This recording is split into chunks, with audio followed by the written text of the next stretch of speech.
Rich people increase something called cultural overhead, which is not a good thing. Everybody who is productive has to work twice as hard when half the people are non-productive. Check this out. Leave your comments, ding the bell, share it with your friends, and subscribe to our channel. Profit over people seems to be running everything now. And I'm just curious, it's never always been that way. And it seems now it's more rampant than ever. Again, the idea that a human being or money is more important than a human being. And you see that more, I don't want to say just Republicans, but just that concept, that whole brainwashing aspect of money over people. And that has to change. And it feels like that's not even close to changing right now. It's frustrating to see it daily. Right. Let me take you into the Wayback Machine here, Terry. Peter Farb, who wrote Man's Rise to Civilization and the Native American back in the 60s, he's passed away now, but it's just an absolutely brilliant book. It's the first contact stories with 37 different Native American tribes. He pointed out there's this thing called social overhead. There's a whole chapter about this in my book, Last Hours of Ancient Sunlight. And social overhead is how many members of society do you have who have the ability to be productive but are not productive. In other words, you got a certain number of people in society who are making food, who are making housing, who are making clothing, who are making the things that we all need. And in a tribal society, that's pretty much everybody. Pretty much, Native American societies, that's pretty much everybody who's capable of doing it. And then you've got the people who are not productive, and you saw this explosion in these non-productive people happening as we moved out of hunting and gathering into farming. And as agricultural societies, Daniel Quinn writes about this in Ishmael, as agricultural societies spread, the food, particularly in climates where you have seasonality, where there's long seasons like the winter where nothing is being grown, you have people who store the food, who lock the food, and who decide who gets the food, which is the earliest form of money and power. And those people will figure out ways to get more and more of the food and lock it up more and more aggressively and make other people bend to their will. And sometimes they do that by saying that the gods tell them to. And so you get these huge unproductive structures like the Catholic Church, where they're not actually producing anything that helps society or serves people, or any local church for that matter. I mean, you can make an argument that there's some emotional support there, but it's not necessary for existence. This is social overhead.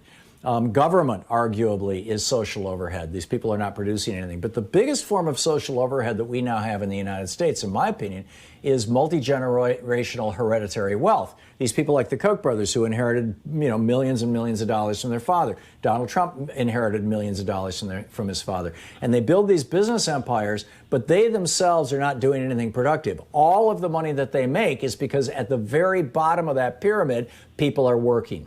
The social overhead, for example, Peter Farb points out, in Egypt during the pyramid building time.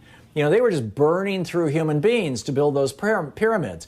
But the social overhead was huge. You had this probably 3/4 of all the wealth in Egypt was controlled by basically a small number of families. They were the pharaohs. And we're now at that point in the United States where we have massive social overhead. So if you ask, where did this start? It really started with the agricultural revolution. The earliest records of it are from 4,000 to 7,000 years ago with the Epic of Gilgamesh. The story in Samaria, what is now known as northern Iraq, which used to be covered with forests, and these tribal people, the Sumerians, settled down along the Euphrates River and built this city. It was called Ur, and Gilgamesh was their leader. And he went up and cut the forests of northern Iraq, which is why it's still desert today, and built this giant city. But he was the ultimate leader. And of course, the gods were upset that he cut the forests, so they punished him by making their barley fields. They had hundreds of thousands of acres growing barley, and they were irrigating it from the river, but they didn't know how to properly do irrigation. So those fields ended up being filled with salt from the river, and the net result of it was that the fields died, the city died, and their story about it was that the gods punished them. But it was another story of cultural overhead.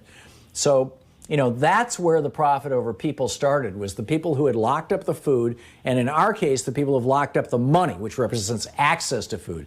And therefore, you've got literally 40 million people in America who in the last year have experienced food insecurity. You've got 100 million people in the United States who are living at or slightly or below, substantially in many cases, the poverty line. We've got, at the same time, you've got the largest collection of billionaires on the planet, controlling, just the top 100 billionaires in the United States, controlling enough money to basically make everybody on the bottom, not necessarily wealthy, but certainly, getting along fine. But that's where it started. Did I answer your question, Terry? Yes, you did. You're amazing. Thank you so much, Thom. Have a great day. Okay. Thank you, Terry. Good talking to you. And this is like the seminal question of our time. The whole thing of the New Deal, the whole thing of the Great Society, Franklin Roosevelt and Lyndon Johnson, those programs were about reducing cultural overhead, about taking money out of the pockets and the hands of the very, very rich and putting it in the hands of the very, very poor, and putting people back to work and strengthening small businesses. And then Reagan came along and said, no, we're going to increase cultural overhead. We're going to make the rich even richer. We're going to consolidate the number of businesses. My book on monopoly, which is coming out in a few months, talks all about this, about how, get rid of the small businesses, get rid of the entrepreneurs, concentrate everything. That's the Republican way now.